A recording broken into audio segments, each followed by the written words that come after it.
US, Israel, Iran 40 రోజుల యుద్ధానికి break పడింది. పశ్చిమాసియా ఉద్రిక్తత పరిస్థితులకు తాత్కాలిక ఉపశమనం లభించింది. యుఎస్, ఇరాన్ 2 వారాల కాల్పుల విరమణకు అంగీకరించాయి. ఇరాన్పై దాడులను నిలిపివేస్తున్నట్టు ప్రకటించారు అమెరికా అధ్యక్షుడు ట్రంప్. దీర్ఘకాలిక శాంతి ఒప్పందంపై చర్చలు ముందుకు సాగుతున్నాయన్నారు. ఇటు ఇజ్రాయెల్ కూడా 2 వారాల కాల్పుల విరమణ ఒప్పందానికి అంగీకారం తెలిపింది.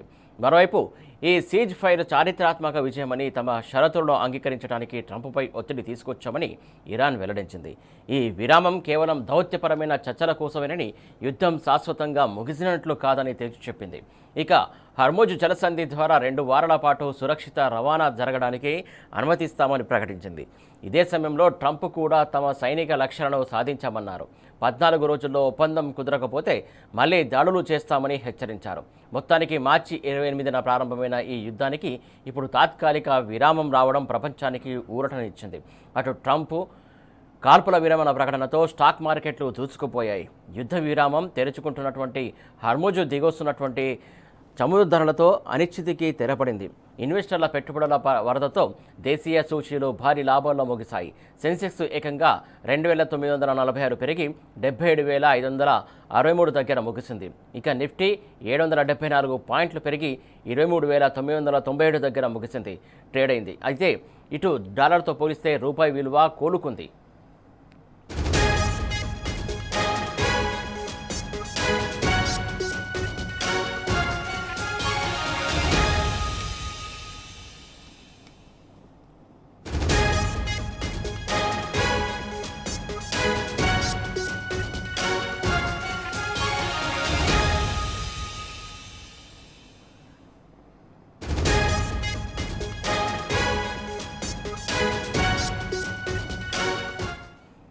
రైట్, ఇటు యుఎస్, ఇజ్రాయెల్, ఇరాన్ 40 రోజుల యుద్ధానికి బ్రేక్ పడింది. ఇది తాత్కాలిక బ్రేకా లేకుంటే ఏంటనేది తాజా అప్డేట్స్ తెలుసుకునే ప్రయత్నం చేద్దాం. మా కరస్పాండెంట్ ఢిల్లీ నుంచి సురేష్ అందించడానికి సిద్ధంగా ఉన్నాడు. సురేష్, చెప్పండి, మొత్తానికి ఈ బ్రేక్ తాత్కాలికం అనుకోవాలా లేకుంటే ఇదే కంటిన్యూ అవుతుంది అనుకోవాలా, ఏంటి అసలు పరిస్థితి? సురేష్, ఏప్రిల్ 10వ తేదీన ఇస్లామాబాద్ లో కీలకమైనటువంటి భేటీ ఇరాన్ ప్రతినిధులు, అమెరికా ప్రతినిధులు జరగబోతుంది. ఈ సమావేశంలో కీలకమైనటువంటి నిర్ణయం తీసుకునే అవకాశం ఉంది. దాని తర్వాతనే ఈ గడువును పొడిగిస్తారా లేకపోతే యుద్ధాన్ని విరమిస్తారనే దానికి ఒక స్పష్టత వచ్చే అవకాశం కనబడుతుంది. అయితే ఇప్పటికే ఇరాన్ సర్కార్ మాత్రం 10 డిమాండ్స్ ను నేషనల్ సెక్యూరిటీకి సంబంధించి కౌన్సిల్ అమెరికా ముందుంచడం జరిగింది. అందులో హర్ముజ్ జలసంధి నియంత్రణ విషయంలో ఇరాన్ తాత్కాలికంగా కొనసాగిస్తామని చెప్పింది. అలాగే దురాక్రమణకు సంబంధించి ఇరాన్ పై భవిష్యత్తులో ఎలాంటి సైనిక చర్య చేయమని చెప్పి అమెరికా ప్రామిస్ ఇవ్వాలనేటువంటి డిమాండ్ చేయడం జరిగింది. అలాగే అనుశుద్ధి యురేనియం కు సంబంధించి హక్కును స్పష్టంగా ఇరాన్ కి ఇవ్వాలని చెప్పి వాళ్ళు డిమాండ్ చేయడం జరిగింది. ప్రాథమిక ఆంక్షలను ఇరాన్ తో ఉన్నటువంటి వాటి అన్నింటినీ కూడా ఎత్తేయాలని చెప్పి డిమాండ్ చేశారు. వీటన్నిటిని అమెరికా ఎంతవరకు యాక్సెప్ట్ చేస్తుందనే దానిపైనే ప్రస్తుతం అయితే మాత్రం జరుగుతున్నటువంటి యుద్ధం పైన, ఉద్రిక్తత పరిస్థితుల పైన ఆధారపడి ఉంటుంది. అయితే 10 పాయింట్లను అమెరికా పూర్తిగా అంగీకరించిందని చెప్పి ఇరాన్ ప్రభుత్వం చెప్తుంది. అమెరికా వైట్ హౌస్ మాత్రం చర్చలకి ఒక ప్రతిపాదిక మాత్రమే కానీ వీటిని అంగీకరించాల్సిన అవసరం లేదని చెప్పి ఈ అమెరికా చెప్తున్నటువంటి పరిస్థితి. మరోవైపు హర్ముజ్ జలసంధిని వెంటనే నియంత్రణలో నుంచి తీసివేయాలని చెప్పి అమెరికా డిమాండ్ చేస్తుంటే ఇరాన్ మాత్రం ఖచ్చితంగా నియంత్రణలోనే ఇంకా హర్ముజ్ జలసంధి ఉందని చెప్పి స్పష్టం చేసినటువంటి పరిస్థితి.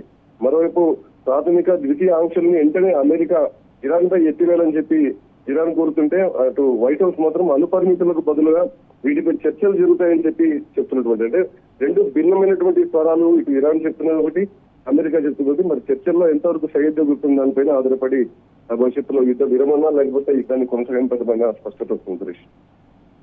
సురేష్, ప్రధానంగా అటు ఏదైతే ఇరాన్ కావచ్చు, ఇజ్రాయెల్ కావచ్చు, మొత్తానికి ప్రధానంగా ఈ విరామంకి సంబంధించి మేమే ఒత్తిడి తెచ్చామని చెప్పేసి యుఎస్ చెప్తుంది, యుఎస్ ఏమో మేము తెచ్చామని చెప్తుంది. ఒకరికొకరు అలా చెప్తున్నటువంటి అంశం. ప్రధానంగా ఇన్ని రోజులు జరిగినటువంటి యుద్ధం వల్ల నష్టమే వాటిల్లింది. ప్రాణ నష్టం, ఆస్తి నష్టం, అనేక రకాలుగా నష్టాలు జరిగాయి తప్ప ఎక్కడ కూడా ఏ దేశాలకైనా ఇతర దేశాలకు కూడా నష్టం జరిగినటువంటి సిచ్యువేషన్ మనం చూస్తున్నాం. ప్రధానంగా వీరి వల్ల దేనికైనా ఏమైనా లాభం జరిగింది అనుకోవాలా?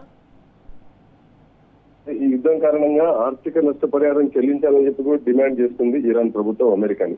ఆర్థిక నష్టాల పరిహారం విషయంలో ఖచ్చితమైనటువంటి హామీ అమెరికా ఇవ్వాలని చెప్పి ఇటు ఇరాన్ డిమాండ్ చేసినటువంటి పరిస్థితి. మరోవైపు మధ్యప్రాచ్యంలో అమెరికా సైనిక చర్యను ఉపసంహరించాలని డిమాండ్ చేసినటువంటి సిచ్యువేషన్. ఇరువురు ఇటు గల్ఫ్ దేశాల్లో నష్టపోయినటువంటి పరిస్థితి, గ్లోబల్ గా కూడా అన్ని దేశాలపైన కూడా ఫ్యూయల్ అలాగే ఎల్పీజీకి సంబంధించినటువంటి ఒత్తిడి భారీ మార్కెట్ లో ఒడిదుడుకులు వేసినటువంటి సిచ్యువేషన్. అయితే ఈ యుద్ధం మరి కొనసాగిస్తే మాత్రం చాలా ఇబ్బందికరమైనటువంటి పరిస్థితులు భవిష్యత్తులో ఆయిల్ కి సంబంధించి కానీ ఇటు పవర్ జనరేషన్ కి సంబంధించి కానీ ఎల్పీజీకి కానీ ఉండేటువంటి అవకాశాలు కనపడుతున్నాయి.